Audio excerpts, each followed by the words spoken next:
ஆனா பாப்பா இன்னைக்கு நான் நடிக்காத படத்துக்கு நான் வந்து அந்த ஆட்டம் ஆடுவேன். நான் நடிச்ச படத்துக்கு எந்த ஆட்டம் ஆடுவேன்? சுரேஷ் அந்த ஆட்டம் ஆடுவான். ஆனா இன்னைக்கு காலைல சலங்கைய கட்டி விட்டுட்டீங்க. சும்மா எந்த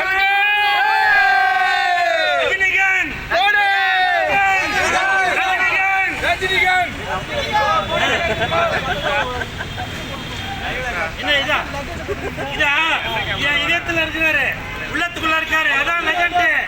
தண்ணியில இருக்கும் மீன் நான் லெஜண்டோட போனு.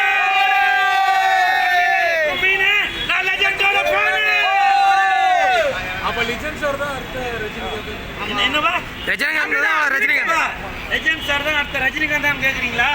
ஆகலாங்க. இதுல என்னங்க தப்பு இருக்கு? ஒரு மனிதனுக்கு திறமை இருந்தாங்க லெஜண்ட் மட்டும் இல்லங்க, உலகத்தில் உள்ள எல்லாருமே சூப்பர் ஸ்டார் ஆகலாம். விரைவில் லெஜண்ட் அவர்கள் சூப்பர் ஸ்டார் ஆவாரு, டபுள் சூப்பர் ஸ்டார் ஆவாரு. தண்ணியில இருக்கும் மீன்